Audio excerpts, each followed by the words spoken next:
The fire has cooled to embers, glowing softly like a dying star within the hearth of memory. Here, in the quiet of the mind, the smoke does not sting. It drifts upward, carrying the scent of burning oak and the faint, sweet aroma of the fields I once walked. The roar of the crowd is distant now, a low hum beneath the rhythm of my own breath. I feel the weight of the armor, not as a burden of iron, but as a memory of steel against the skin, cool and unyielding. The candlelight flickers, casting long, dancing shadows that mimic the movement of the banners I once held high. There is no fear here, only a profound stillness that settles over the soul like a heavy, warm blanket. The voices that once commanded my steps are silent, replaced by the gentle sound of wind moving through the grass of Domra. I am safe in this recollection, where the past is not a wound, but a landscape, vast and open. Waiting to be walked again in the peace of the night. The air in this place holds the damp earth of spring, rich with the smell of wildflowers that bloomed before the first call to arms. A small wooden cross marks the path where I often walked in prayer, its grain worn smooth by my own hands and the hands of others who sought solace. The setting sun casts long shadows across the green meadows, stretching out like fingers, reaching for the horizon. Birds sing softly in the branches above, creating a natural melody that fills the evening with a gentle rhythm. The river flows slowly nearby, its surface reflecting the colors of the twilight sky, shifting from gold to a soft, deep purple. Water ripples gently against the muddy banks with a rhythmic and soothing sound that matches the beat of a resting heart. In this quiet corner of France, the world seems to hold its breath in reverence, waiting for nothing but the arrival of night. The memory of my presence lingers in the stillness of the evening air, a faint whisper in the wind.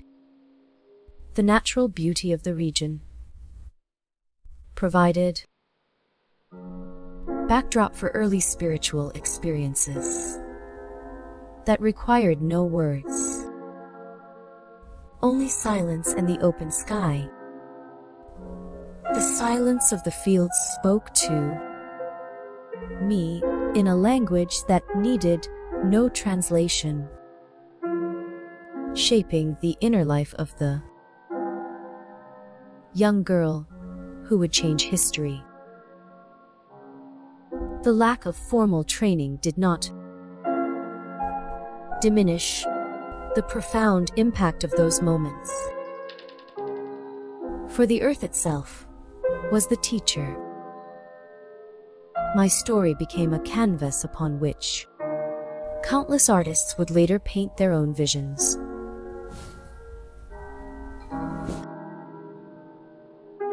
each adding a new layer of meaning to the simple truth of a girl from a village. The technique of these later artists varied widely, depending on the era in which they worked. Yet the core remained the same.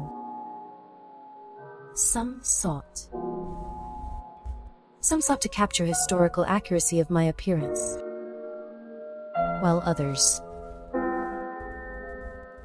focused on the spiritual essence of the mission. The influence of that life extended far beyond the borders of native Lorraine, reaching into the hearts of people across Europe and eventually the entire world. The artistic development of the legend was a slow and gradual process over many centuries, with each generation adding new interpretations to the old story. The original facts remain simple and unadorned by the flourishes of artistic license, just as they were lived. I was a young girl who believed in a divine mission and acted upon it, driven by a conviction that outlasted the fire.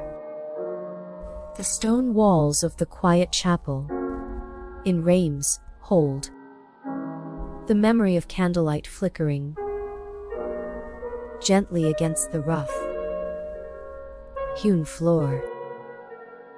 A single wooden chair stands near the altar, its surface worn smooth by centuries of touch, while the air smells faintly of beeswax and old parchment. Outside, the rain taps a steady, rhythmic beat against the stained glass, blurring the colors of the saints into a soft, dreamlike haze of blue and gold. The silence is heavy and comforting, filled only by the distant, muffled sound of a bell tolling slowly in the village below. Dust motes dance in the narrow shafts of light that filter through the high windows, moving with a slow, hypnotic grace that seems to suspend time itself. The heavy velvet curtains hang still, absorbing the sound of the storm, creating a sanctuary of warmth and safety within the ancient stone structure. A small wooden cross rests on the altar, simple and unadorned, reflecting the dim light with a quiet dignity that speaks of enduring faith. The floorboards creak softly under the weight of the centuries, a gentle reminder of the many pilgrims who have walked this path before. The atmosphere is one of profound peace, where the worries of the world, the village of Domé sat in the valley where the Meuse River carved a gentle path through the green fields of Lorraine. My father, a man of the earth, tilled the soil with hands that knew the weight of every stone and the texture of every root. My mother, Isabel, moved through our small home with a quiet strength that held the family together like the mortar between the stones. Our life was measured by the turning of the seasons and the rhythm of the harvest that brought food to our table. Shim. I learned to spin wool and to sew, skills that were as essential to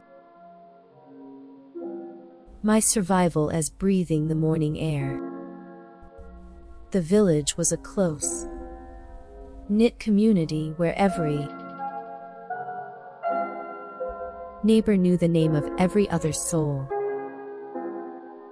The church bell rang out the hours of prayer and the call to Mass, a sound that marked the passage of time in our simple world. I remember the sound of the bell, a clear, ringing note that cut through the mist of early mornings. It called us to the small stone church, where the air always smelled of damp earth and beeswax candles. The statue of Saint Margaret stood in the corner, her stone face turned toward the light that filtered through the narrow windows. She was a silent witness to the prayers of T, a child who did not yet know her destiny. The garden behind our house was a sacred space where the voices first spoke to me. In the quiet of the afternoon, the scent of lavender and rosemary hung heavy in the warm air, a perfume that still lingers in my memory. I would sit on a wooden bench, worn smooth by years of use, watching the bees work their way through the blooms. The ground beneath my feet felt cool and solid, a constant anchor in a world that sometimes felt too large to comprehend. My days were filled with the work of the fields, the tending of sheep, and the care of the household chores. I walked the paths that wound through the meadows, listening to the wind rustle through the tall grass.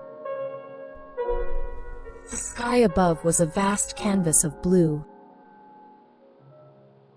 stretching endlessly toward the horizon. Poor death nor the hills met the clouds. I felt a deep sense of peace in these moments, a feeling that I was exactly where I was meant to be. I was meant to be. The voices came to me then, soft and clear, like the whisper of leaves in the breeze. They spoke of a path I had not yet seen,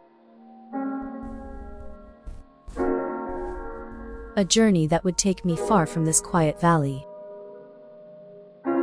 I carried their words in my heart, a secret treasure that grew heavier with each passing day. The simple life of a peasant girl was about to transform into a legend of national salvation. I moved forward with a confidence that surprised even myself, a certainty that I was not alone in my thoughts. The divine presence accompanied me through the trials and triumphs that lay ahead,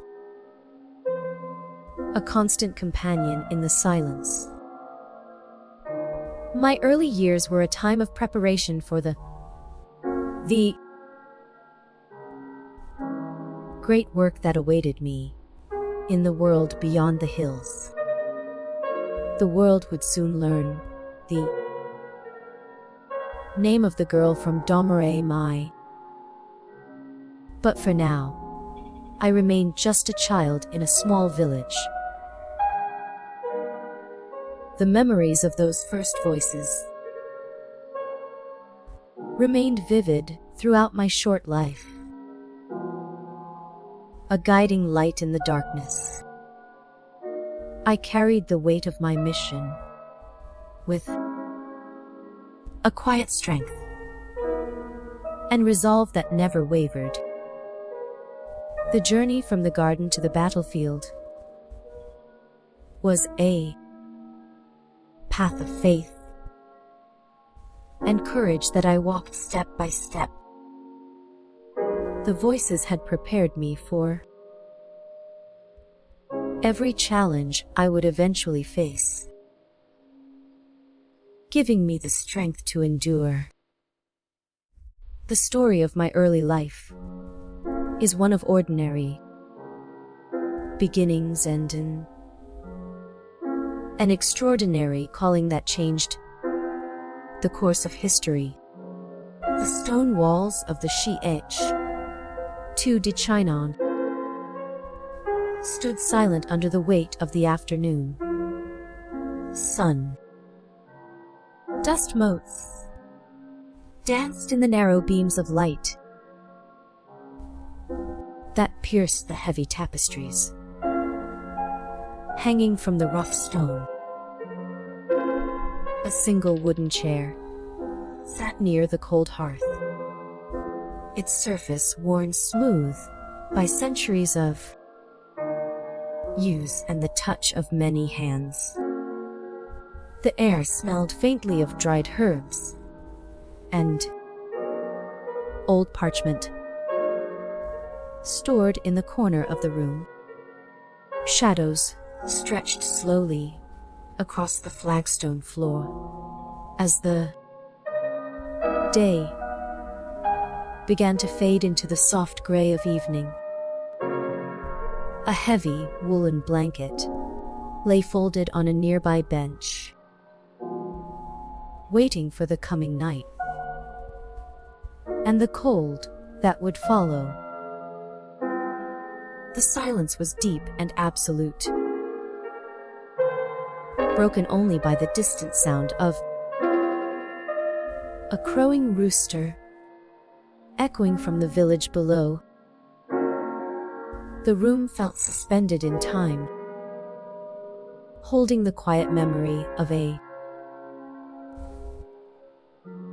momentous meeting that would change everything. The texture of the rough stone walls invited a sense of grounded stillness that settled into the bones. No words were spoken in this space,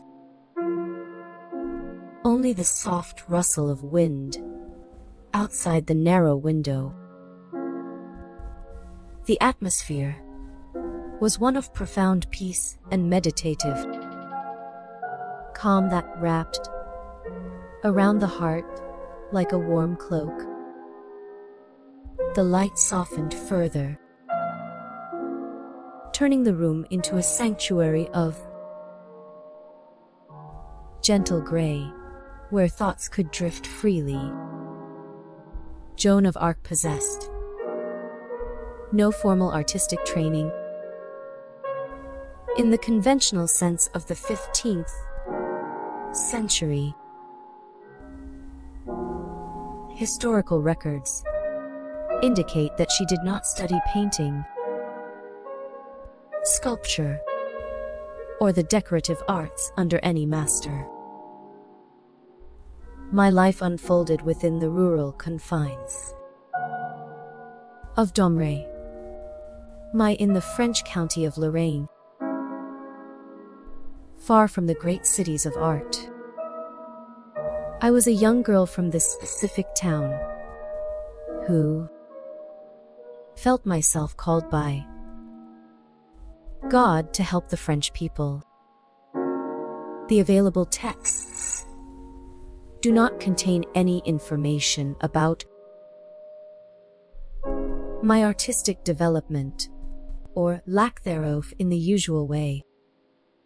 Scholars must therefore look to the visual culture surrounding me, rather than any handiwork of my own.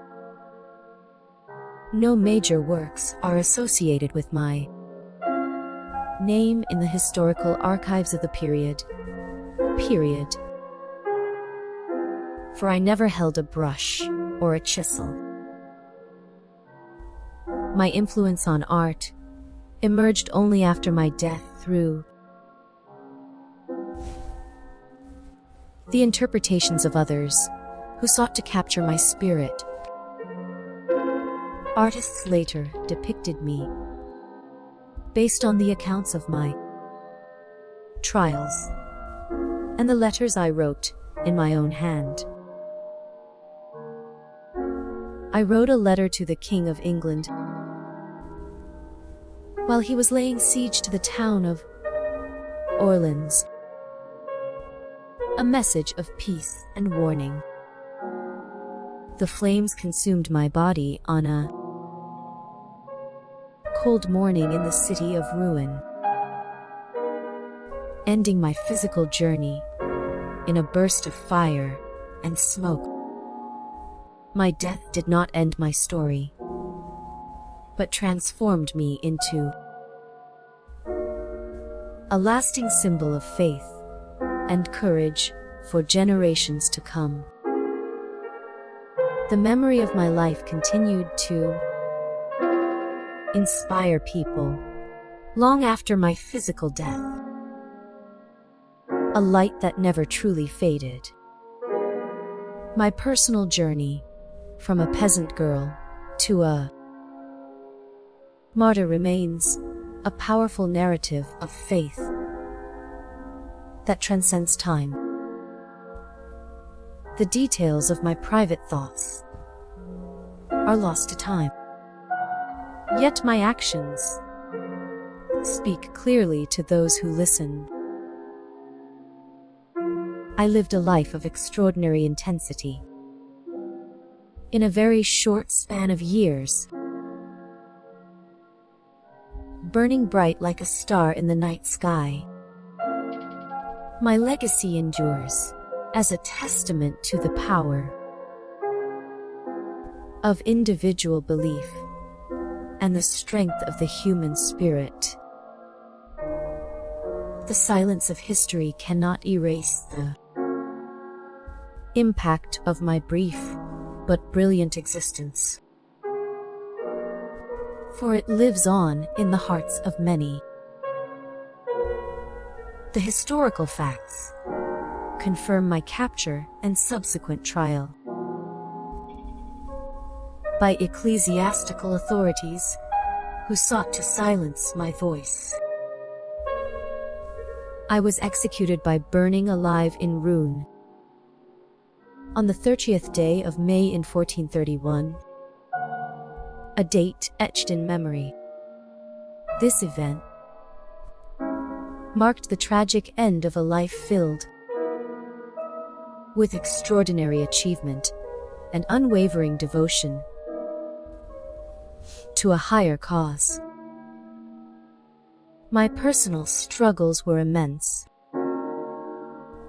yet I never wavered in my resolve to follow the path laid out for me. The voices I heard remained a constant companion throughout my journey, offering guidance and comfort in times of great need. I found solace in prayer and in the simplicity of my daily routines, finding peace in the small things. My personality shone with a clarity that often surprised the learned men of my time, who expected more from a girl of my station. The war had created a landscape of chaos and fear. With the first sound was not a voice, but a light, a sudden brightness that filled the corner of the room where I sat spinning wool. It happened in the quiet hours, when the house slept, and the only noise was the crackle of the hearth fire. I saw a figure standing there, tall and radiant, with a presence that commanded the air without a single word spoken. This was Saint Michael, appearing with a brilliance that made the shadows flee from the walls. He did not shout or demand, yet his very existence felt like a trumpet blast in the silence of my young life. I knew he was an angel, though I did not understand his purpose until many visits had passed. He spoke of two others who would come to walk beside me, gentle companions who would offer soft counsel when the path grew steep. Saint Catherine and Saint Margaret arrived later, their voices like a cool breeze after the heat of the day. They were different from the archangel, offering reassurance rather than command, wrapping me in a comfort that felt like a warm blanket on a winter night. These divine guides shaped my thoughts in the years that followed, weaving a tapestry of duty into the fabric of my daily existence. The voices spoke in the stillness of the garden, where the scent of damp earth and wildflowers hung heavy in the spring air. They whispered of a plan that would take me far from the green meadows of Domeray. A mission to liberate a country I had only seen in stories. At 17, the guidance shifted from personal spiritual growth to a national calling of immense weight. Saint Michael returned more often, outlining a path that involved leading an army into the heart of a war. I told him plainly that I was a poor girl who knew nothing of riding horses or wielding a sword. The idea of such a task felt impossible. A mountain too high for my small hands to climb. I felt the inadequacy in my bones, a hollow ache of doubt that echoed in the quiet room. Yet the voices did not dismiss my fear. They simply waited, offering a steady presence that anchored me when the ground seemed to shake. The guardians of my soul spoke plainly about the dangers that lay ahead on this chosen road. They forewarned of mishaps and personal injury, describing the pain of capture and the finality, tough death with a clarity that chilled the blood. Despite these grim predictions, the sense of duty grew stronger within my heart. A fire that refused to be extinguished by the cold wind of fear. I knew I had to obey the commands given by these heavenly voices, for they carried a truth that outweighed the fear of the end. The statue of Saint Margaret in the chapel at Domremy became a place of deep prayer, a stone anchor for my wandering spirit.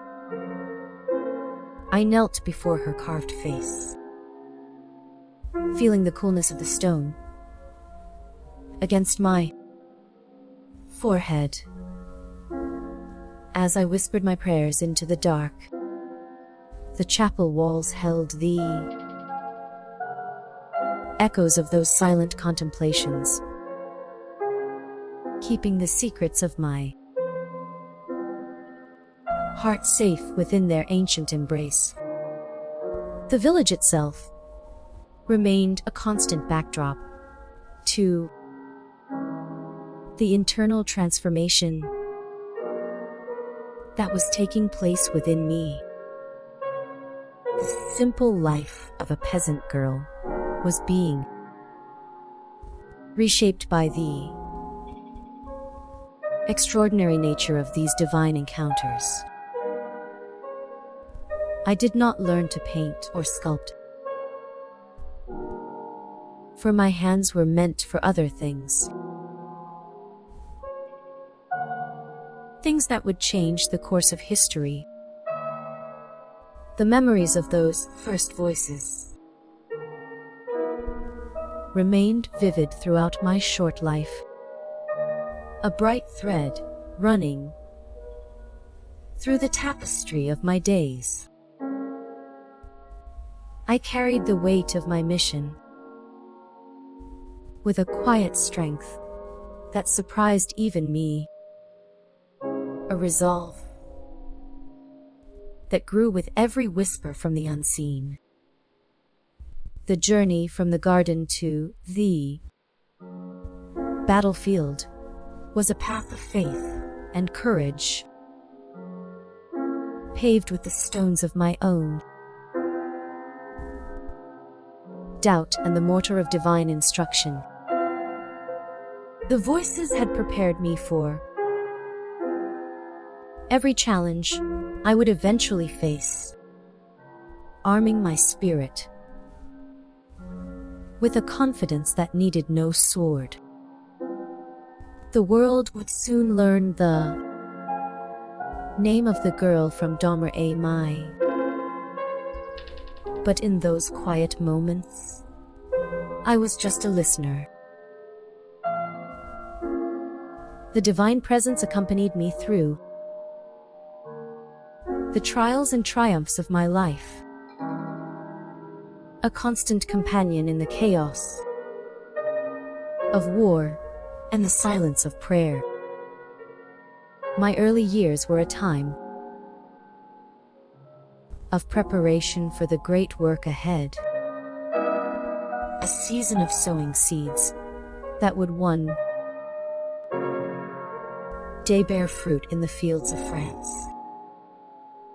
The garden where I first heard the voice remained a sacred space in my memory, a place where the boundary between heaven and earth felt thin and permeable. The statue of Saint Margaret stood as a silent witness to my prayers, her stone eyes following me with a gentle, knowing gaze. The simple life of a peasant girl, transformed into a legend of national salvation. Yet the core of it remained the same. A young girl listening to the wind and the voices it carried. A small wooden cross marked the path where I often walked in prayer. Its weathered wood, rough against my fingertips. The light of the setting sun cast long shadows across the green meadows, stretching out like fingers, reaching toward the horizon. Birds sang softly in the branches above, creating a natural melody that filled the evening air with a sense of peace. The river flowed slowly nearby, its surface reflecting the colors of the twilight sky in a shimmering dance of gold and purple. This peaceful landscape remained unchanged for centuries after my departure from the world, holding the memory of my presence in its soil. The tranquility of this place offered a stark contrast to the battles I would later face. A reminder of the stillness that existed before the storm. The stillness of the air invited a deep sense of contemplation and rest, allowing the mind to settle into the quiet rhythm of the earth. The colors of the sky shifted from gold to a soft, deep purple, painting the world in hues of twilight and dream.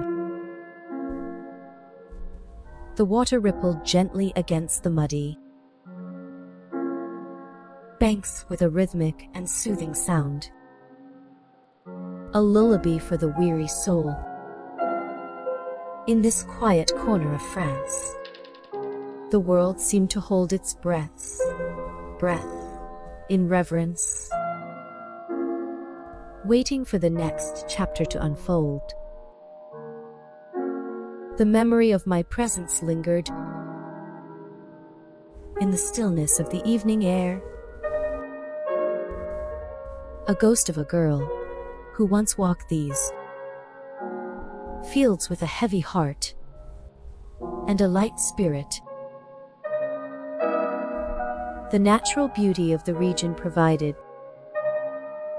a backdrop for my early spiritual experiences, a canvas upon which the divine painted its messages. The silence of the field spoke to me in a language that required no words, communicating directly with the deepest part of my being. This serene environment shaped the inner life of the woman who would change history, grounding her in the reality of the earth even as she soared with the angels. The lack of artistic training did not diminish the profound impact of my existence, for my life itself became the masterpiece. My story became a canvas upon which countless artists would paint their own visions, each adding a new layer of meaning to the original truth. The technique of these later artists varied widely, depending on the era in which they worked, some seeking historical accuracy, while others focused on the spiritual essence of the moment. The influence of my life extended far beyond the borders of my native Lorraine, reaching into the hearts of people across Europe, and eventually the entire world. The artistic development of my legend was a slow and gradual process over many centuries. A living thing that grew and changed with time. Each generation added new layers of meaning and visual interpretation to my story, weaving their own hopes and fears into the tapestry of my life. The original facts remain simple and unadorned by the flourishes of artistic license. A straightforward account of a girl who believed in a divine mission and acted upon it. My legacy endures not through paintings I created, but through the lives I touched. The people who found courage in my example. The historical record stands as a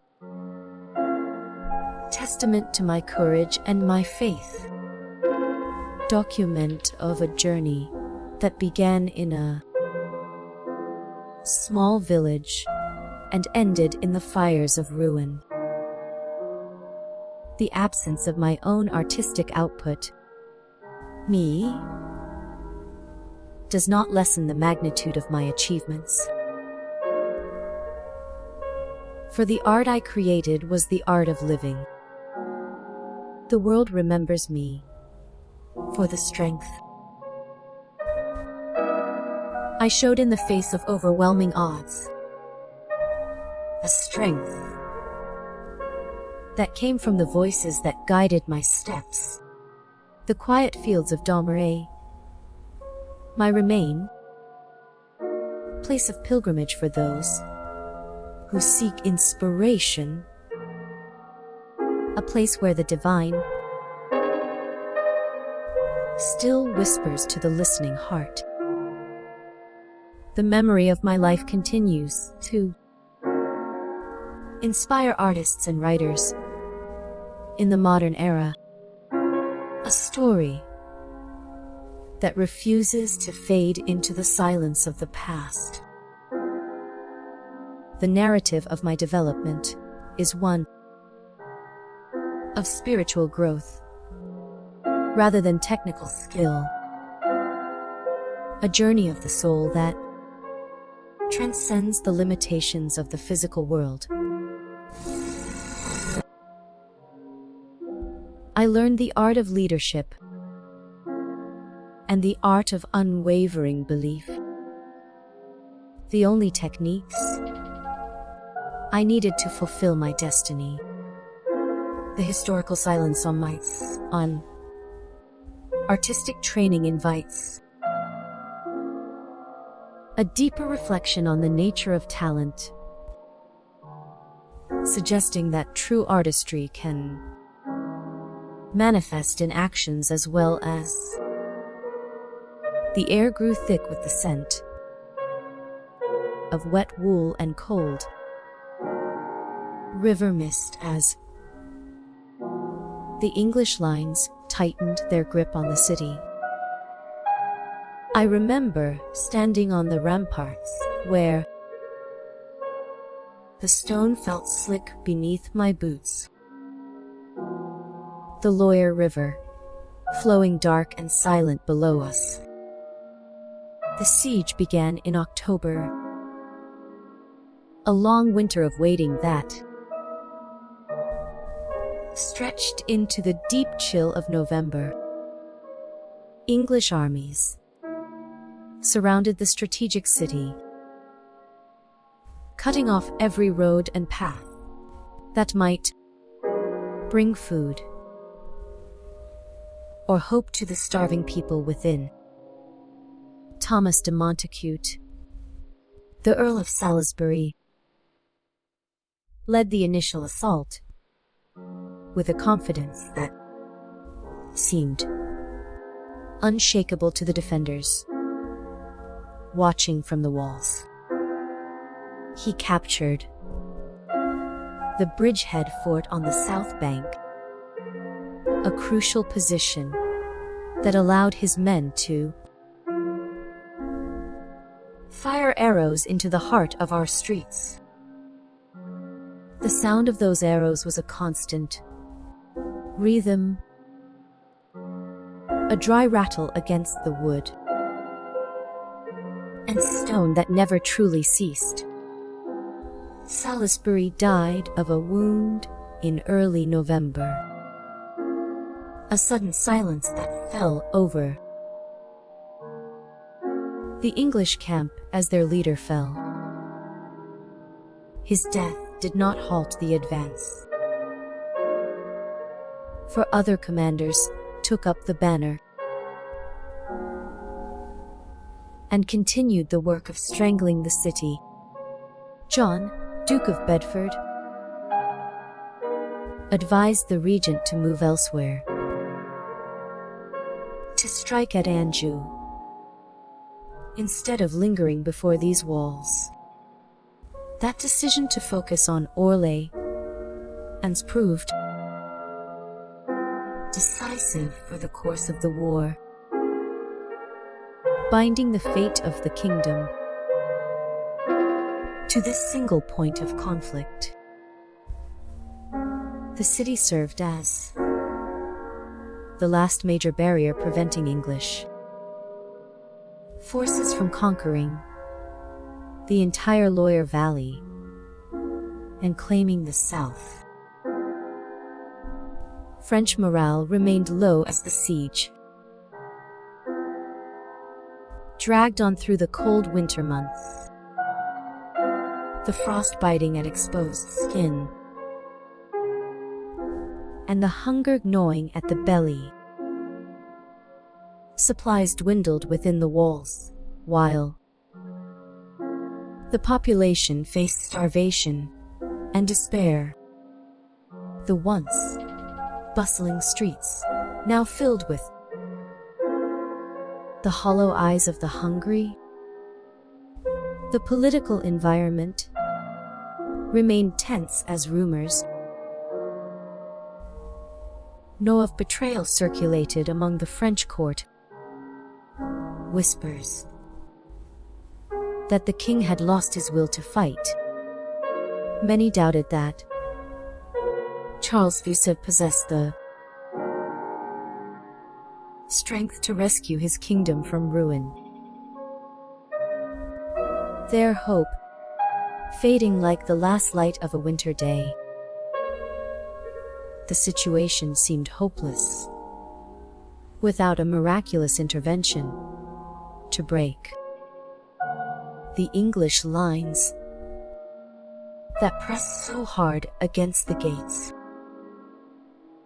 The atmosphere in France was heavy with the weight of potential national collapse. SME, a burden that pressed down on every soul from the peasant to the lord. The war had exhausted the resources of both sides for decades of continuous fighting, leaving the land scarred and the people weary. Local lords often switched allegiances based on shifting military fortunes and personal gain. Their loyalty as changeable as the wind. The common people suffered greatly from the ravages of mercenary bands and scorched earth tactics that left fields barren and villages in ash. Religious fervor began to rise as a desperate plea for divine assistance in the crisis. Candles burning late into the night in every chapel. The stage was set for a young peasant girl to emerge from the chaos of war, her arrival challenging the established order, and redefining the nature of leadership. The events of 1429 would echo through history as a testament to the power of belief in the face of overwhelming odds. The context of my actions was defined by the desperate need for a savior in a time of crisis, a moment when the old ways had failed. The war had created a vacuum of leadership that a young woman would eventually fill, stepping forward when the men of power hesitated. The political environment was ripe for a figure who could inspire hope in the hearts of the people, a spark to ignite the dormant flame of resistance. The Siege of Orleans remained the central event around which the entire war revolved. At that time, the pivot on which the future turned. The English forces believed victory was within their grasp as they tightened their grip on the city. Their siege engines ready to crush the last resistance. The French defenders prepared for the final assault with a mixture of fear and determination, knowing that the outcome would shape the destiny of the kingdom for generations. The historical context of my life is inseparable from the military and political struggles of my time. A tapestry woven from blood and iron, the war had created a landscape of ruin that demanded a new kind of heroism, one that did not rely on noble birth or vast armies. The Siege of Orleans represented the last stand of the French resistance against English domination, a final line drawn in the dust. The events that followed would change the course of European history forever, altering the map and the minds of men. The political environment of the time was defined by the struggle for the French throne, a conflict that tore families apart and nations asunder. The English claimed the crown through the Treaty of Troyes, while the French rejected this arrangement. The dispute fueling the fires of war. The conflict was as much about legitimacy as it was about territory and resources. A battle for the very soul of the nation. The Siege of Orleans became the focal point of this struggle for national identity, the place where the future would be decided. The stone of the Bastille stood cold and gray under the pale winter sky, its surface pitted by centuries of weather and recent cannon fire. Ivy clung to the lower walls, brown and withered from the frost, while the upper battlements were scarred by the impact of heavy stones. The river below moved with a slow, deliberate grace, its surface reflecting the leaden clouds that hung low over the valley. Single watchman paced the ramparts, his footsteps echoing softly against the stone. A rhythmic sound that marked the passage of the long night. The air smelled of damp earth and the faint, metallic tang of the river, mixed with the smoke from distant fires. Shadows stretched long across the courtyard, cast by the setting sun that struggled to break through the gloom. The silence was profound, broken only by the occasional cry of a bird, or the creaking of the wooden gates as they shifted in the wind. It was a place of stillness and waiting, where the weight of history pressed down on the stones and the people who sought shelter within them. Every decision made by the French leadership carried the potential for total disaster or salvation, a burden that rested heavily on the shoulders of the few who dared to act. The English Regency in France operated with confidence, despite the growing resistance in the south, believing their control over the north and west would soon extend to the entire kingdom. The French court at Bourges functioned in a state of perpetual anxiety and indecision, the king hesitating to commit his remaining forces to a direct confrontation with the enemy. The political landscape required a catalyst to transform the passive despair into active resistance, a force that could move the stagnant waters of the court.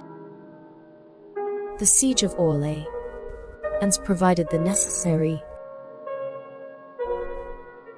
focal point for this transformation to occur, the city standing as a symbol of French resilience against overwhelming foreign odds. Its fall would have likely ended the war in favor of the English crown, extinguishing the last hope of the Dauphin. The survival of the city became synonymous with the survival of the French nation itself, a truth that was felt in the marrow of every defender. The tension in the air was palpable as both sides prepared for the final assault. The silence before the storm that would break the siege. The outcome of this conflict would determine the future of the monarchy and the people, a decision made in the heat of battle and the cold of winter. The historical record shows the immense pressure placed on the defenders of the city, who held out against superior numbers and sophisticated siege engines for many long months. The arrival of a new leader would, "Canst thou kill me?" soon alter the trajectory of this desperate struggle, bringing a renewed sense of purpose and unity to the fractured French forces. The political and military situation had reached a point where only a miracle could save the day. A moment where the impossible became possible. The world watched as the fate of France hung in the balance of this single siege. The eyes of history fixed on the walls of Orléans. The events of 1429 would echo through history as a testament to the power of belief. A story that would outlive the stone and the steel. The context of my actions was defined by the desperate need for a savior in a time of crisis. A call that could not be ignored. The war had created a landscape of ruin that demanded a new kind of heroism. One that rose from the dust of the fields. The siege of Orléans represented the last stand of the French resistance against English domination. The final barrier before the kingdom fell. The events that followed would change the course of European history forever, reshaping the world in ways that could not be foreseen. The political environment of the time was defined by the struggle for the French throne, a conflict that tore at the fabric of society. The English claimed the crown through the Treaty of Troyes, while the French rejected this arrangement. The dispute fueling the fires of war. The conflict was as much about legitimacy as it was about territory and resources. A battle for the very soul of the nation. The siege of Orléans became the focal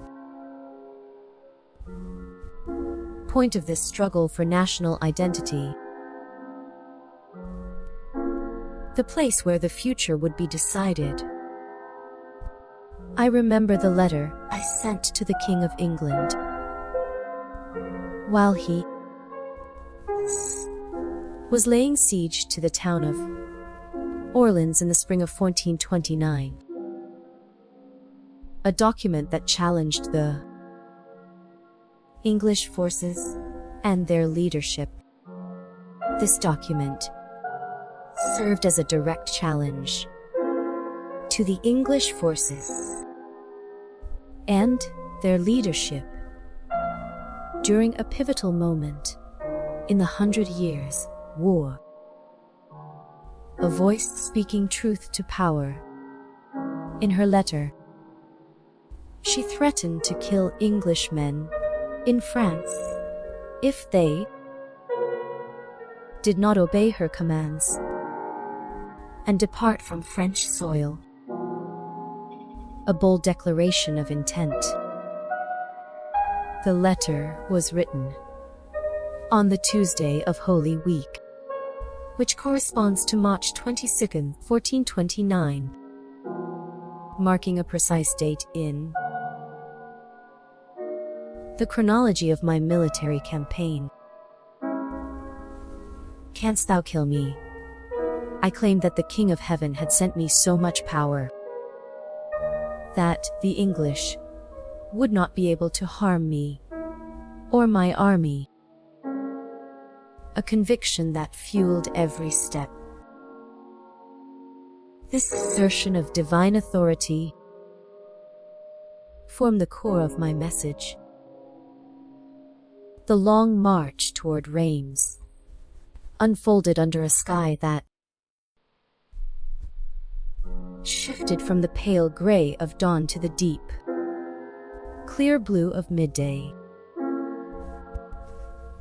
Dust rose in soft clouds from the boots of the soldiers, swirling around the legs of the horses that moved with a steady, rhythmic gait. The air smelled of wet wool, unwashed bodies, and the sharp tang of iron from the weapons carried by those who walked beside me. I felt the weight of the banner in my hand, the fabric heavy with the sweat of the journey and the hope of the people. We moved through villages where the people lined the roads, their faces upturned, eyes wide with a mixture of fear and awe. They reached out with trembling hands to touch the hem of my cloak, seeking a blessing, or perhaps just a sign that the end of their suffering was near. The sound of their voices was a low murmur,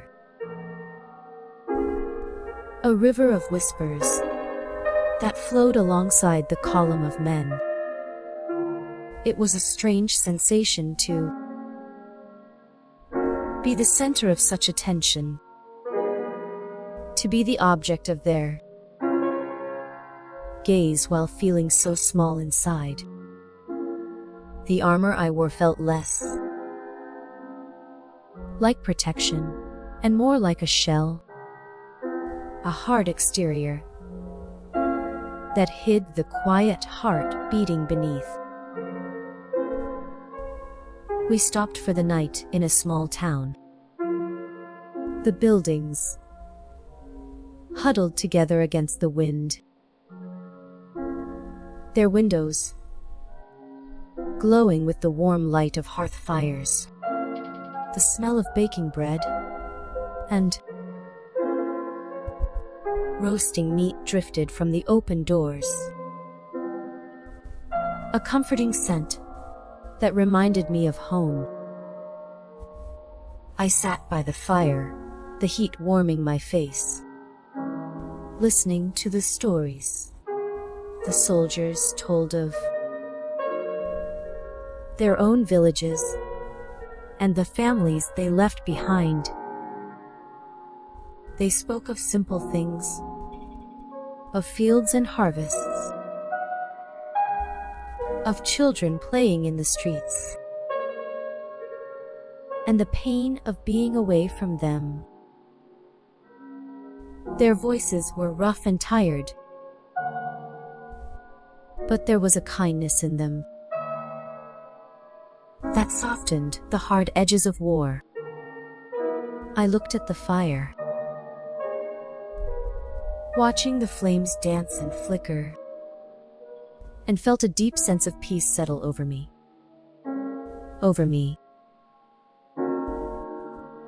The chaos of the battlefield seemed far away, replaced by this quiet moment of shared humanity.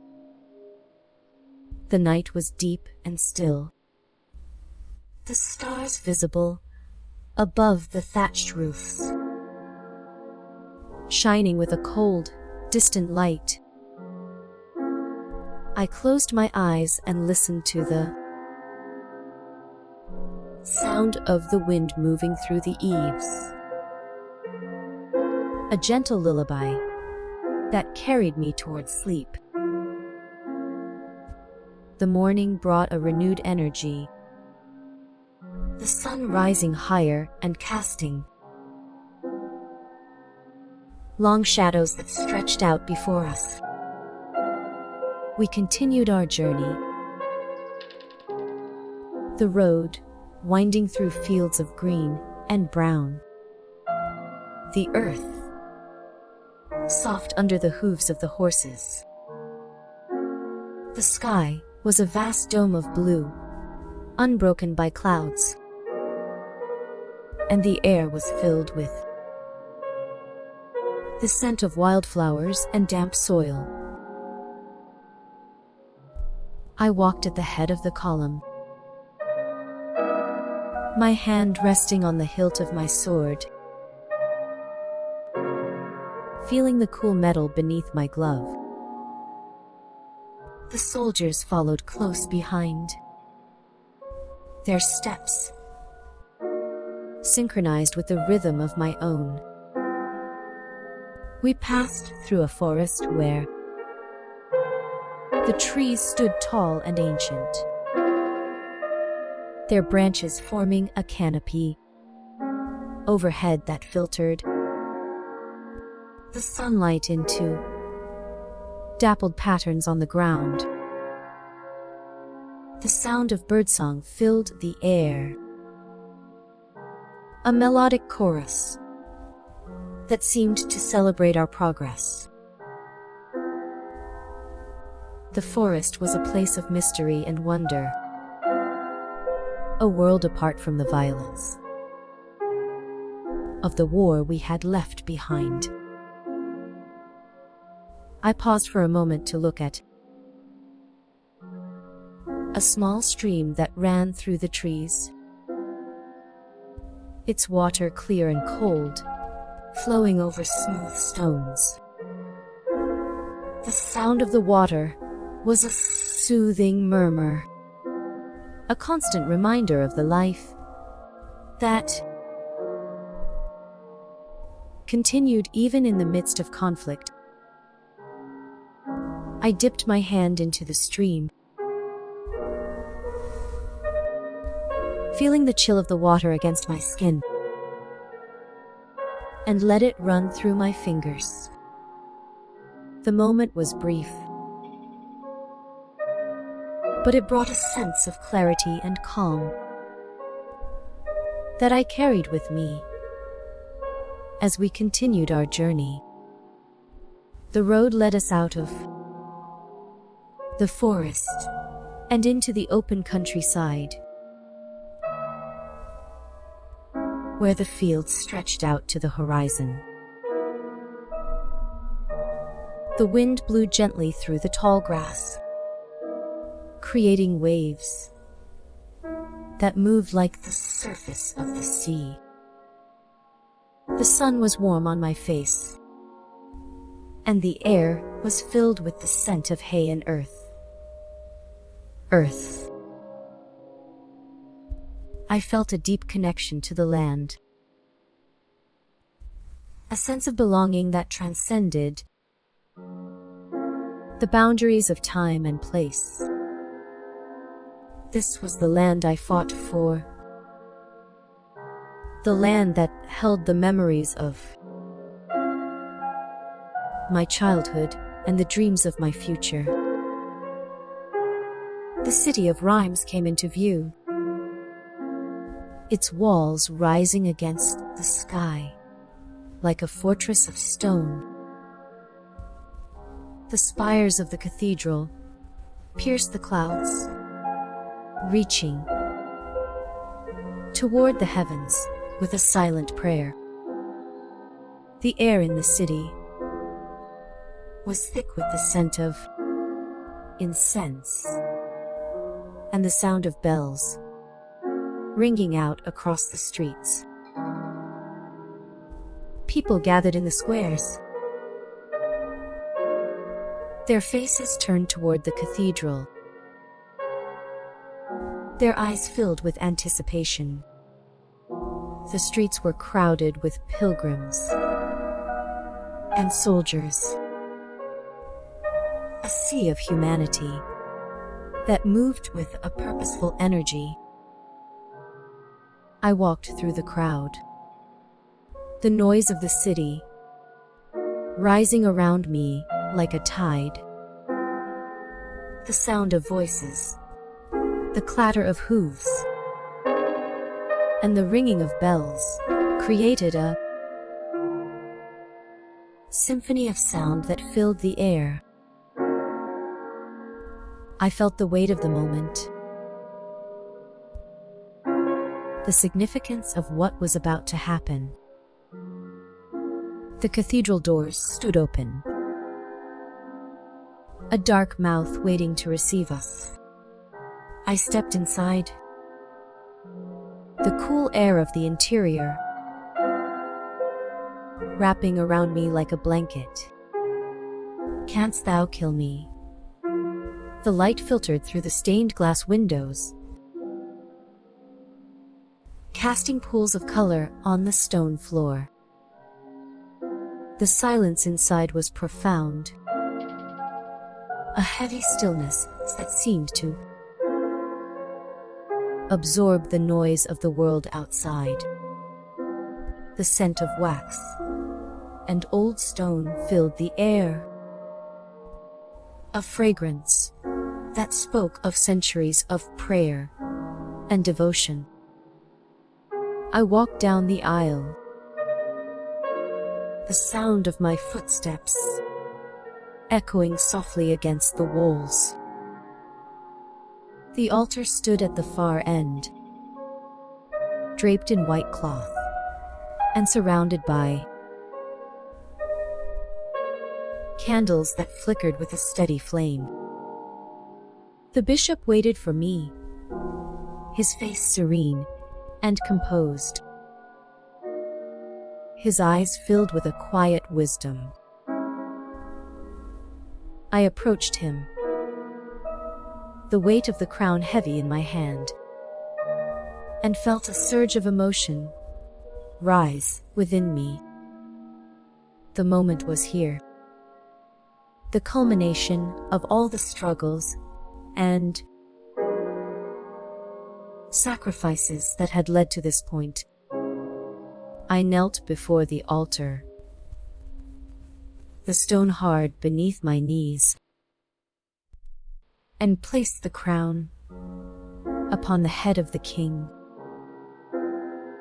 The silence that followed was absolute, a moment of perfect stillness that seemed to suspend time itself. The people in the cathedral held their breath, their eyes fixed on the scene unfolding before them. The crown settled onto the king's head, a symbol of his authority and the hope of the nation. The bells of the city rang out, a joyous peal that echoed through the streets and into the countryside. The sound was a celebration of a new beginning, a promise of peace and prosperity for all. The atmosphere inside the cathedral was one of profound peace, where the worries of the world outside seemed to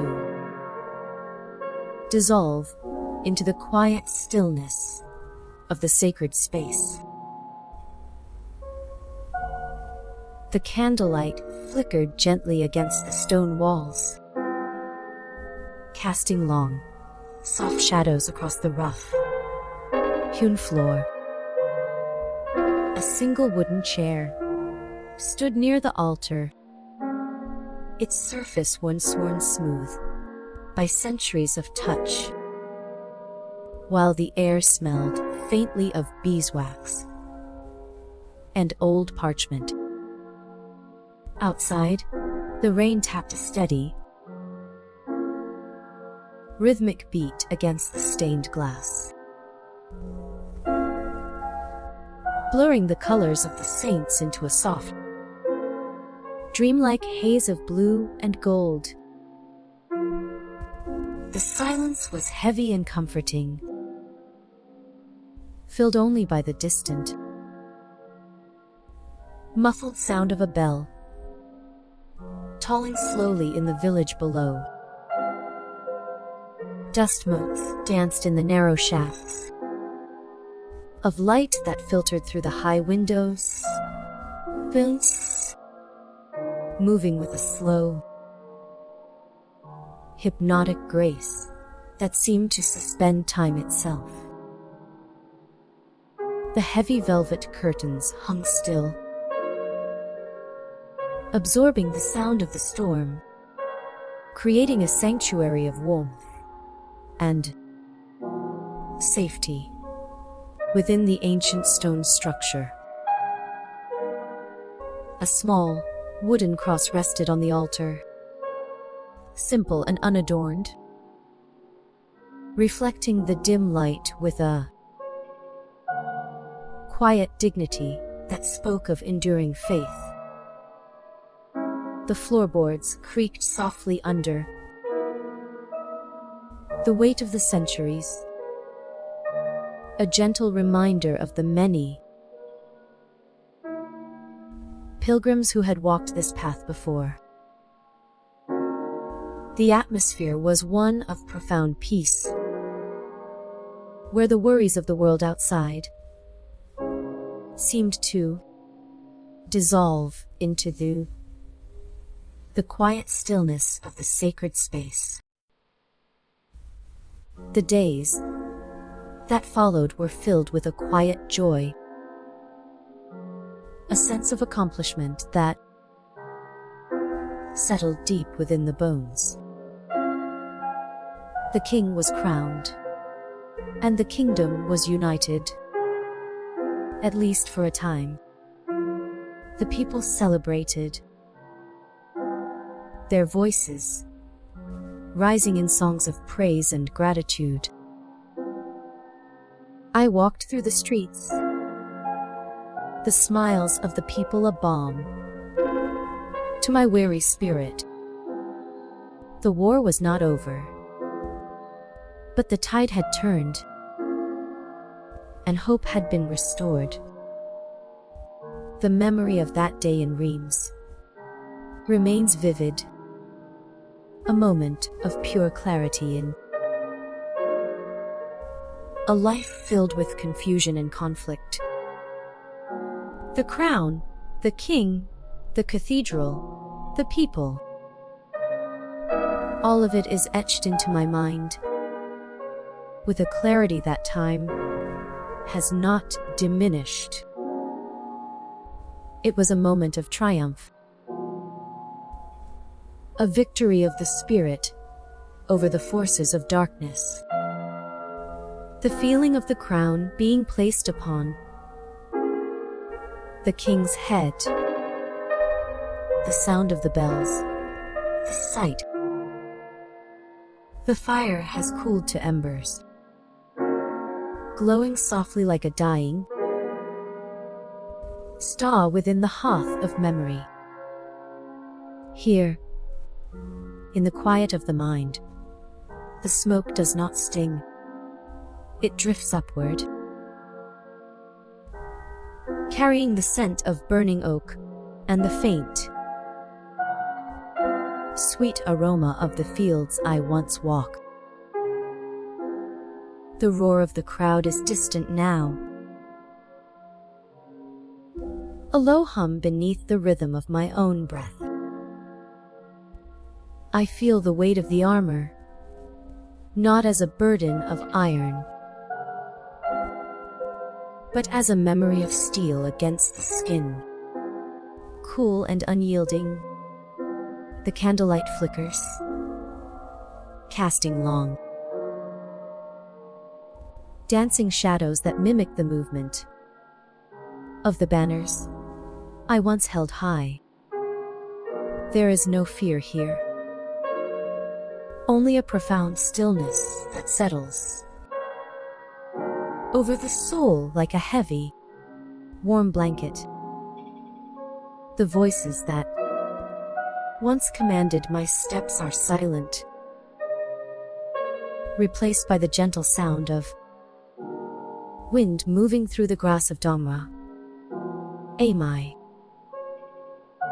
I am safe in this recollection, where the past is not a wound, but a landscape, vast and open, waiting to be walked again, in the peace of the night.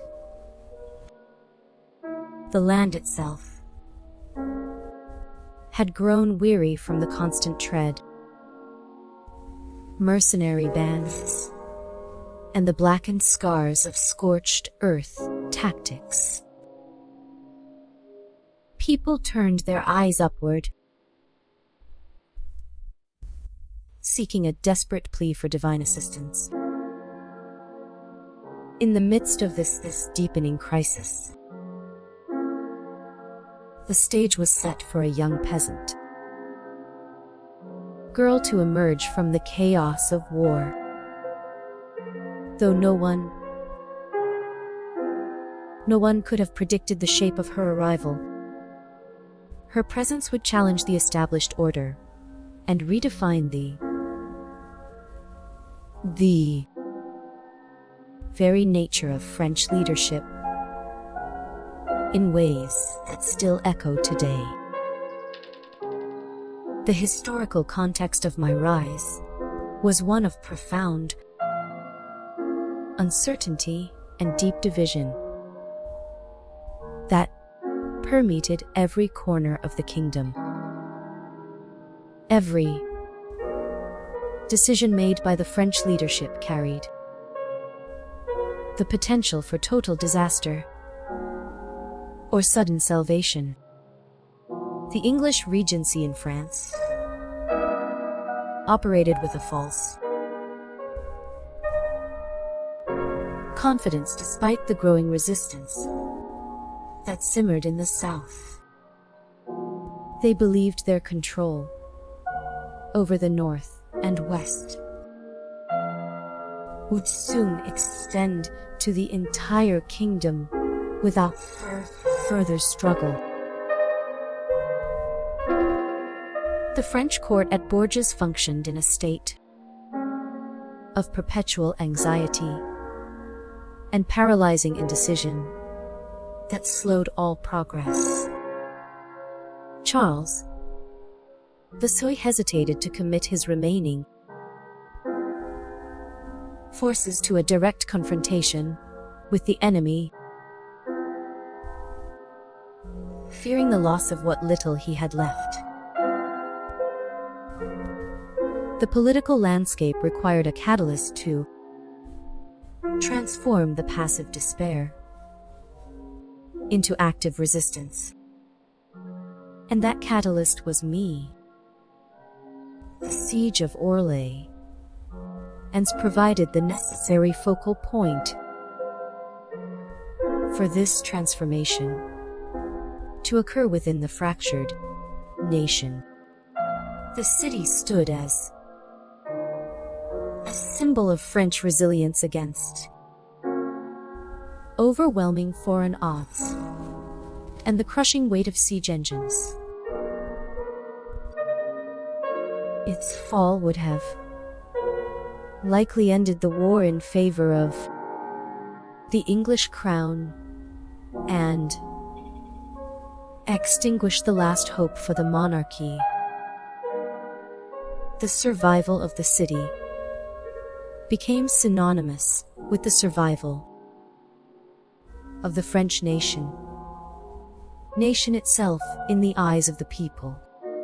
The tension in the air was palpable as both sides prepared for the final assault that would decide everything. The outcome of this conflict would determine the future of the monarchy and the common people alike. The historical record shows the immense pressure placed on the defenders of the city during those long, dark months. They held out against superior numbers and sophisticated siege engines for many long months without breaking their resolve. My arrival would soon alter the trajectory of this desperate struggle that had seemed hopeless to many. My presence brought a renewed sense of purpose and unity to the fractured French forces that had lost their way. The political and military situation had reached a point where only a miracle could save the day from total collapse. The world watched as the fate of France hung in the balance of this single, critical siege. The events of 1429 would echo through history as a testament to the power of belief and conviction. The context of my actions was defined by the desperate need for a savior in a time of absolute crisis. The war had created a landscape where the ordinary rules of engagement no longer seemed to apply to the desperate situation. A quiet candle flickered on a rough wooden table in a stone chamber, far from the battlefields. The flame cast long, gentle shadows against the cold gray walls that seemed to breathe with the wind. Dust motes danced slowly in the narrow beam that pierced the gloom of the room. The air smelled faintly of beeswax and old parchment that had been read by many weary hands. Outside, the wind moved softly through the tall trees of the forest, creating a rhythmic sound. The silence was deep and heavy, broken only by the occasional crackle of the fire in the hearth. The stone floor felt cool beneath bare feet, grounding the spirit in the physical reality of the moment. A heavy wooden beam crossed the ceiling, holding up the weight of the world above. The texture of the wood was rough and splintered, telling stories of the hands that had shaped it.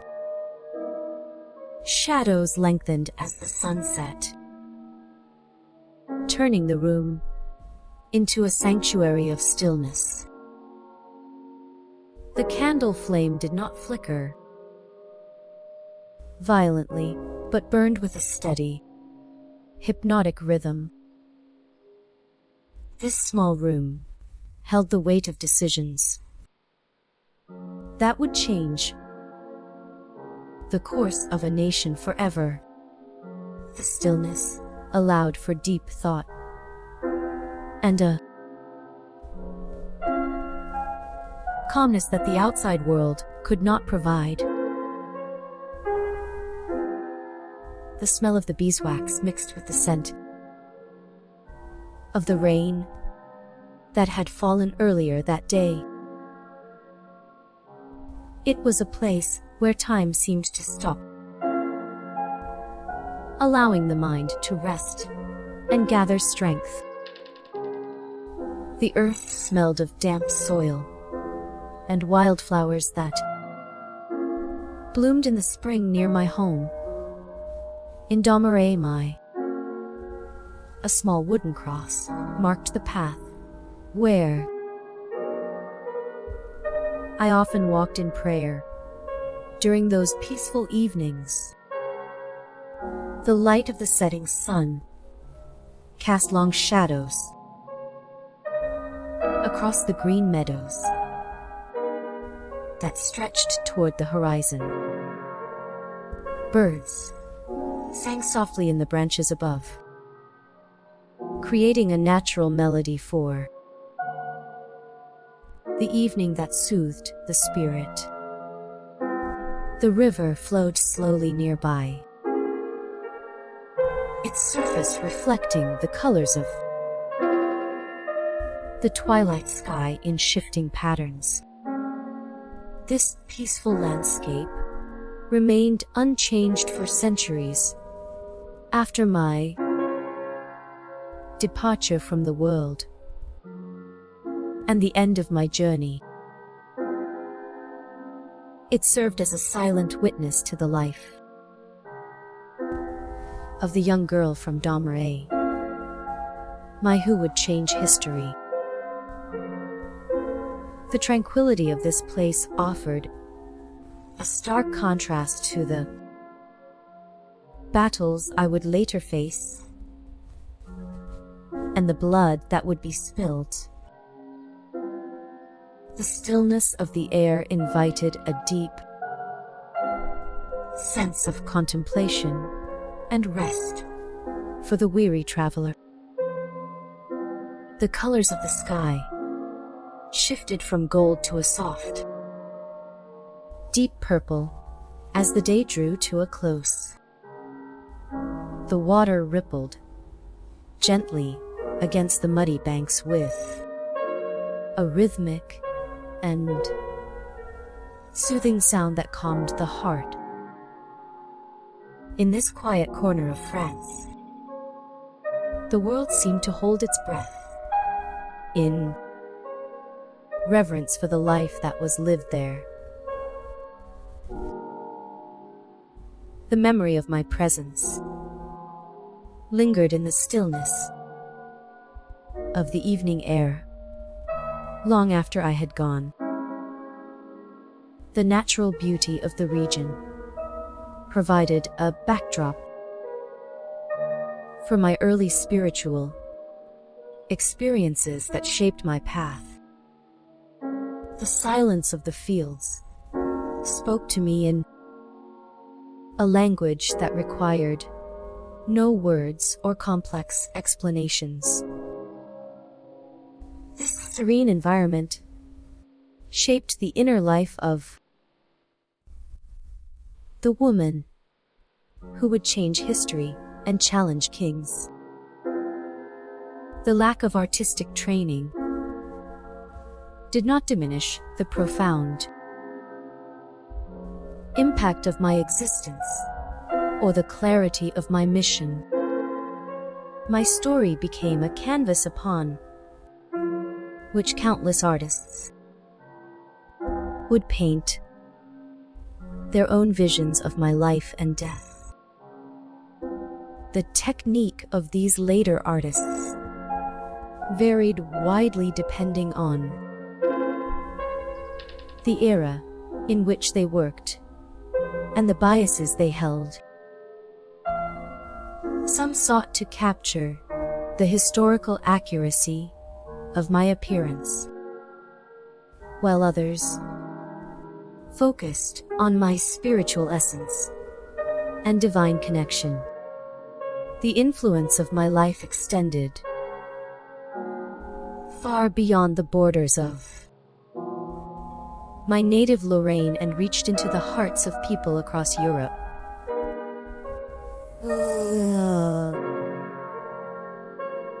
It reached into the hearts of people across Europe and eventually the entire world,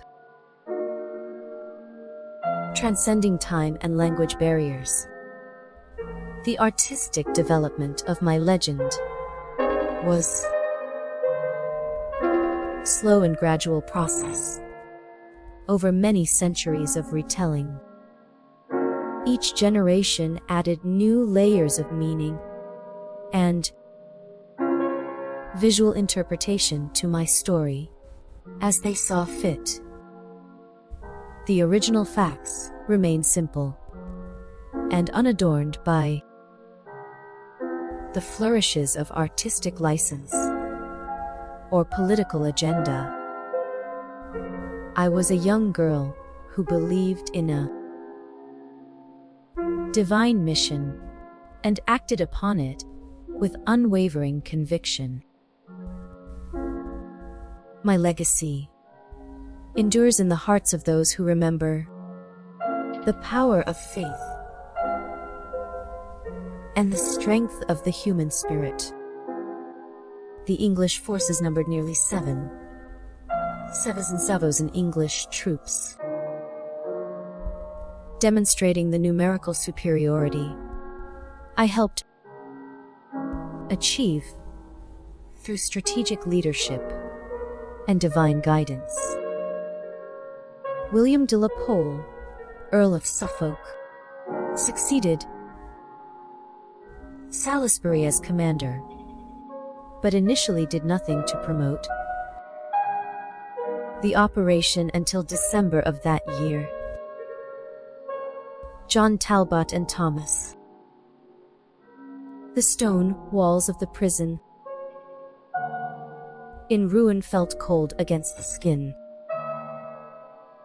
a chill that seeped through the rough tunic and settled deep into the bones. This was not the warm embrace of the hearth at Domeray, nor the sun-drenched fields where the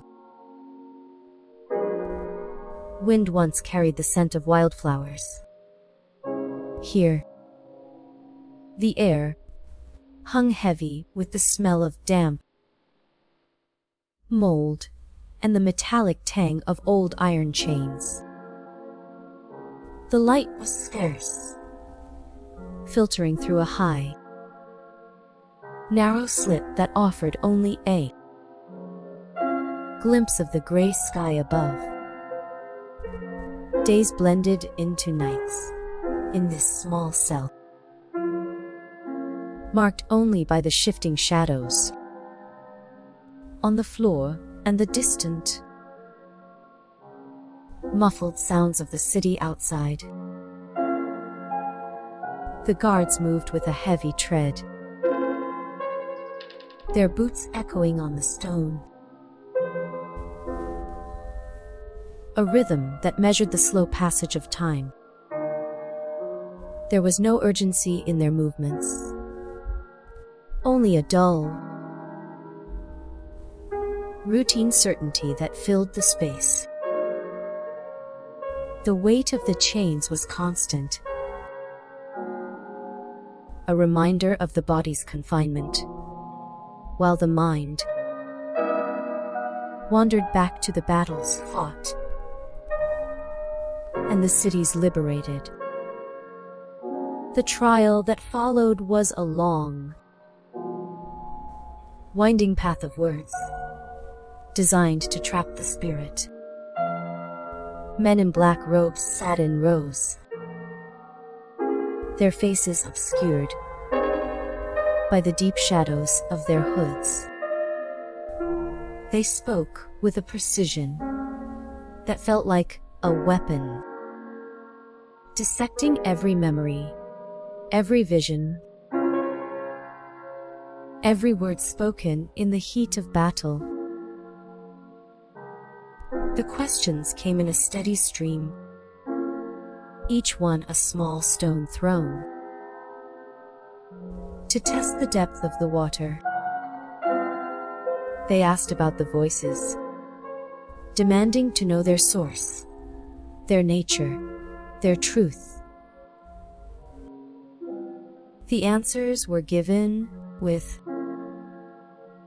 calm that surprised even the questioners, a quiet certainty that required no defense. Poor Death. The room was filled with the scratch of quills on parchment, a sound like dry leaves skittering across a stone path.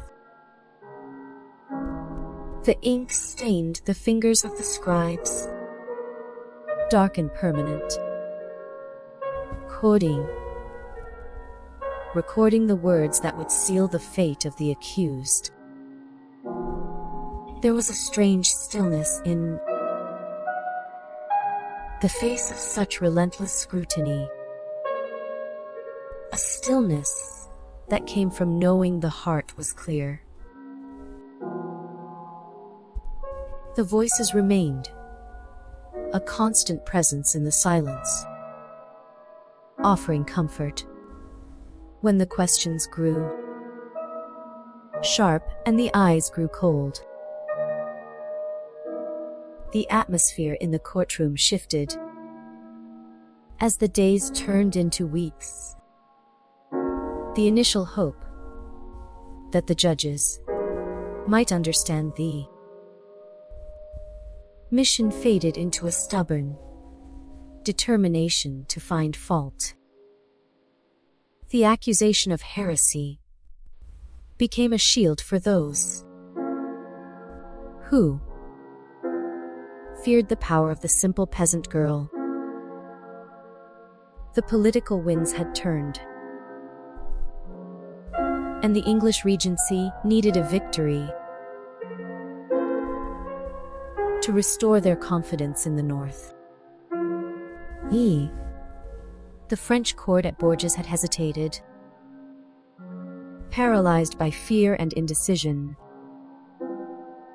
leaving the defense to a single young woman who believed she was chosen. Now, that same court watched from a distance, unwilling to intervene,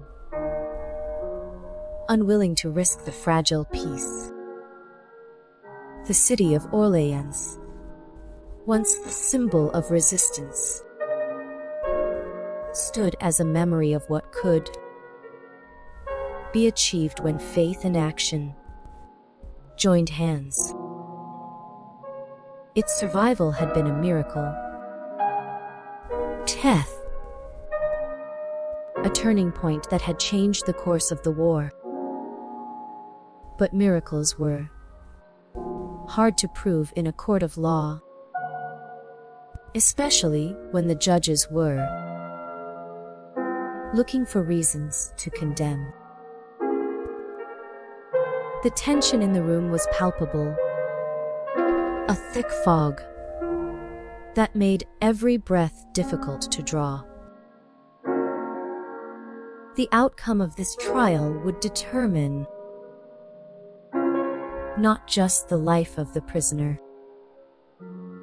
but the future of the kingdom itself. The guards brought the prisoner to the public square on the morning of May 30, 1431. The air was cool, carrying the scent of the sign and the faint smoke of the early fires. A large crowd had gathered, their faces a mixture of curiosity, fear, and pity. They had come to see the end of a story that had captivated the world. The pyre stood in the center of the square, a towering structure of wood and straw. No waiting for the fire that would consume the body. The executioner moved with a practiced efficiency, checking the ropes and the chains that held the prisoner in place. The wood was dry, ready to catch the flame and turn it into a roaring inferno. The prisoner looked up at the sky, where a single cloud drifted slowly across the blue, untouched by the chaos below. The voices were silent now. Or perhaps they had simply moved to a place beyond the reach of the crowd. There was no fear in the eyes, only a deep, abiding peace that seemed to radiate from within. The crowd fell silent as the priest began the final prayers, his voice trembling slightly in the cool morning air. The fire was lit, and the flames rose quickly, licking at the wood and sending up a column of smoke that drifted toward the heavens. The heat was intense. A wall of fire that closed in from all sides. But the spirit remained untouched, floating above the pain and the pain of the body. The stone room where the final days were spent offered a strange kind of solitude. The walls were thick, built to hold back the world and keep the prisoners safe from the mob outside. The light from the small window shifted slowly across the floor, marking the passage of hours with a gentle, rhythmic motion. Dust motes danced in the beams of light, swirling in patterns that seemed to tell their own stories. The silence was profound, broken only by the occasional creak of the wooden beams, or the distant sound of a bell tolling the hour. The prisoner sat on a rough wooden stool, the chains resting heavily on the floor. There was a sense of completion in the stillness, a feeling that the long journey was finally reaching its end. The memories of the battles, the sieges, the triumphs, and the defeats played out in the mind like a slow, moving tapestry. Each thread was distinct, yet they all wove together to form the whole picture of a life lived with purpose. The pain of the body was a distant thing. He, a shadow that could not touch the light within. The voices returned for a moment, offering a final word of comfort. A reminder that the mission was done and the soul was safe. The legacy of this life would not end with the flames. The story would survive, carried on the wind and written in the hearts of those who remembered. The fields of Domrey, my wood, remain a place of quiet reflection, where the grass swayed in the breeze, and the river flowed gently through the valley. The memory of the girl who led armies and changed the course of history would endure for centuries. A beacon of hope in times of darkness. The Catholic Church would eventually recognize the sanctity of her life, declaring her a saint nearly 500 years after her death. This formal recognition came slowly, a process of healing and understanding that spanned generations. The rehabilitation trial in 1456 would overturn the verdict of heresy, clearing the name of the prisoner and restoring her honor. The legal reversal allowed the world to see her actions through a lens of faith rather than fear. To understand the depth of her conviction and the purity of her spirit, the story of Joan of Arc would become a permanent part of the human experience. Eva, a testament to the power of belief and the resilience of the human spirit. The silence of the past holds the story in a gentle embrace, wrapping it in a blanket of peace. The flames that consumed the body could not destroy the spirit that lived on in the hearts of the people. The art, the literature, the music that followed would all draw from this well of inspiration, creating new works that honored the memory of the Maid of Orleans. The narrative of her life would be retold in countless ways, each generation adding new layers of meaning and understanding. The original facts remained simple and unadorned. A young girl who believed in a divine mission and acted upon it with unwavering courage. The absence of any artistic training did not lessen the magnitude of her achievements, for her life itself was a work of art that transcended the limitations of the medium. The quiet dignity of her character continues to resonate with people today, offering a reminder that even the smallest voice can change the world.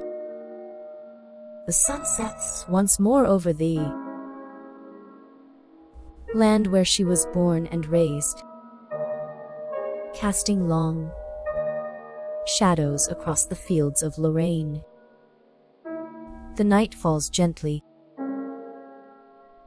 wrapping the world in a blanket of peaceful darkness, and the stars begin to appear in the vast and silent sky above. The memory of the Maid of Orleans rests in the heart of the night, a quiet comfort for the weary mind. The story continues to be told in the quiet whispers of the wind, a legacy that endures in the collective memory of humanity. The silence of the archives is filled with the sound of her enduring spirit, a gentle hum that never fades. The world sleeps now, dreaming of the girl who changed the course of history, her voice echoing through the annals of time and faith. The fields of Domeray may rest in the quiet, the river flowing gently through the valley, carrying the memories of the past into the future. The night is deep and still, and the stars shine brightly above, watching over the land with a gentle, unblinking gaze. The story is complete, yet it continues to unfold in the hearts of those who listen. The silence is not empty. but full of the presence of a life well lived. A life that touched the world and changed it forever. The fire has cooled, but the warmth remains. A gentle glow that illuminates the path forward. The voices are silent, but the message remains. A whisper of hope that never fades. The night is peaceful, and the world is at rest, wrapped in the memory of a girl who believed in the impossible and made it real. The story ends, but the spirit lives on. A light that will never be extinguished.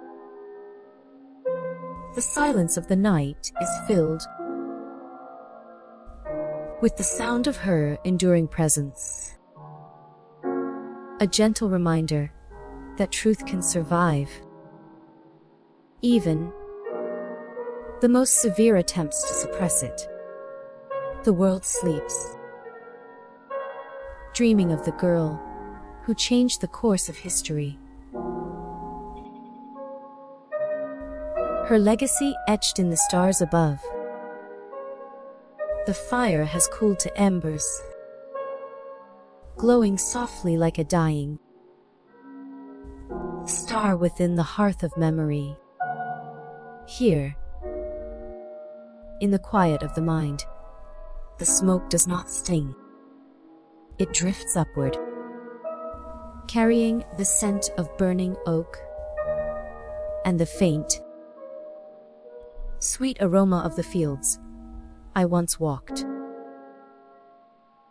The roar of the crowd is distant now, a low hum beneath the rhythm of my own breath. I feel the weight of the armor, not as a burden of iron, but as a memory of steel against the skin, cool and unyielding. The candlelight flickers, casting long, dancing shadows that mimic the movement of the banners I once held high. There is no fear here, only a profound stillness that settles over the soul like a heavy, warm blanket. The voices that once commanded my steps are silent, replaced by the gentle sound of wind moving through the grass of Domimai. I am safe in this recollection, where the past is not a wound, but a landscape, vast and open. Nor yet canst thou kill me, waiting to be walked again in the peace of the night. Years passed like the slow turning of a great wheel, bringing with them a silence that was not empty but full of waiting. The world moved on, and I moved with it, though my body had long since returned to the earth. A woman named Johanna van Gogh, Bonger, whose name sounds so different from my own yet carries a similar weight of devotion, held the brush that would paint my story for the next century. She did not paint me, but she painted the world that could see me. She gathered the scattered letters, the faded testimonies, and the broken dreams of a brother who saw the light in my eyes. Her hands, steady and sure, arranged these fragments into a mosaic that the world could finally understand. She understood that a life cut short could still grow long if the roots were tended with care. The ink on the page dried slowly, preserving the truth against the erosion of time. In the quiet corners of Europe, where the air smelled of old paper and dust, a new kind of vision began to take shape. Artists who had never known the taste of steel or the smell of gunpowder began to see the world through a different lens. They looked at my life and saw not just a warrior, but a symbol of something deeper and more raw. The rigid lines of the old masters gave way to bold strokes of color and emotion. Expressionists found their voice in the intensity of my conviction, while the Fauves captured the fire that burned within the armor. The world was changing,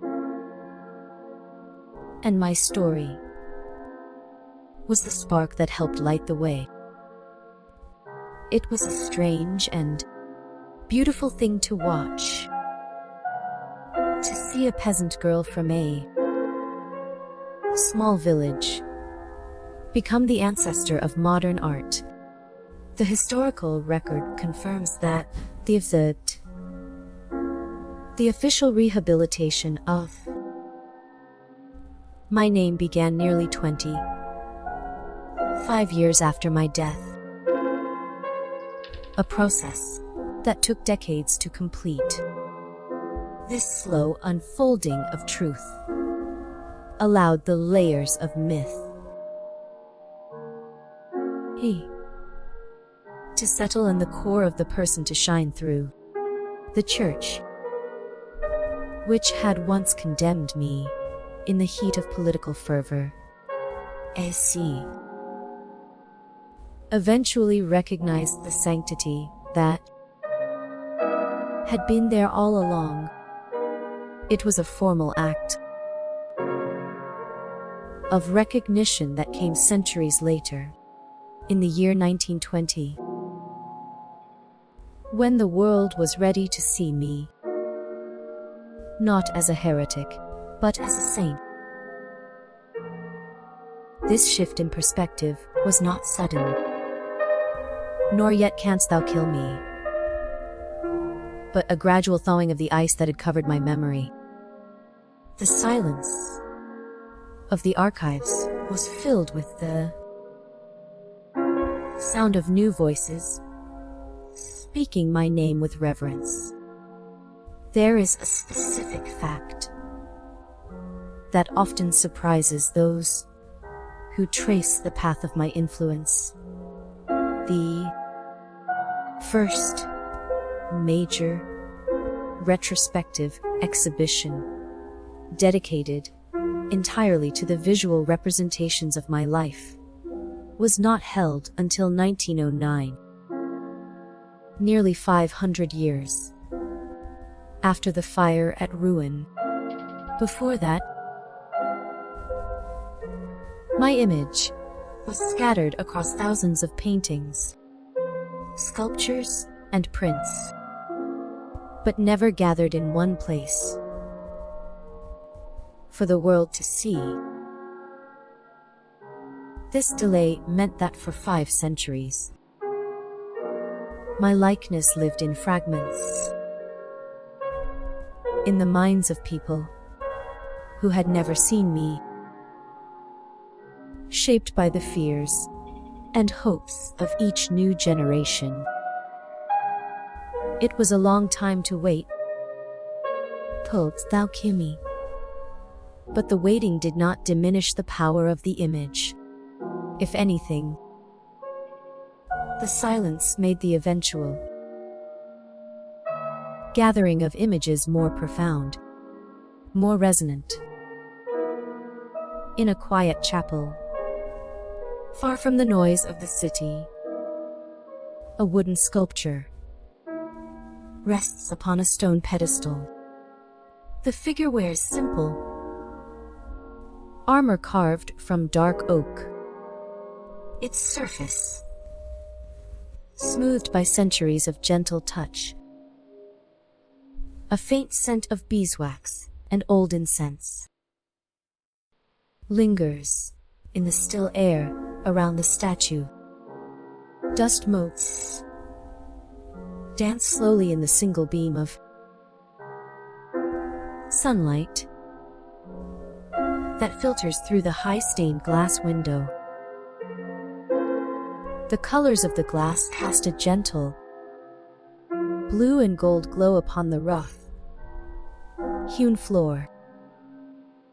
A small candle flickers nearby, its flame steady and unwavering in the draftless room. The silence here is deep and heavy, filled only with the distant sound of wind moving through the trees outside. The statue's hands are folded in prayer, holding a small wooden cross that has been worn smooth by time. The face of the carving is serene, showing no trace of the fear or pain of my final days. It is a place of rest where the noise of the world fades into a distant hum. The texture of the wood is rough yet warm under the light of the setting sun. Shadows lengthen slowly across the floor as the day draws to a peaceful close. This quiet corner offers a moment of reflection on the life that once burned so brightly. The atmosphere is one of profound peace, an enduring memory for all who enter. The influence of this story spread far beyond the walls of the church and the borders of France. It became a part of the national identity of a people, a symbol of courage that transcended the boundaries of class and time. The momentum of the 100 Years' War had shifted, but the momentum of the memory grew stronger with each passing decade.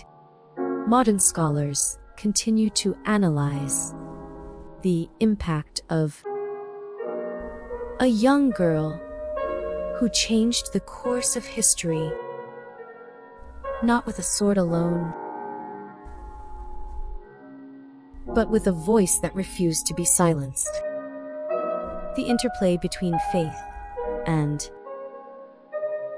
politics remains a complex tapestry,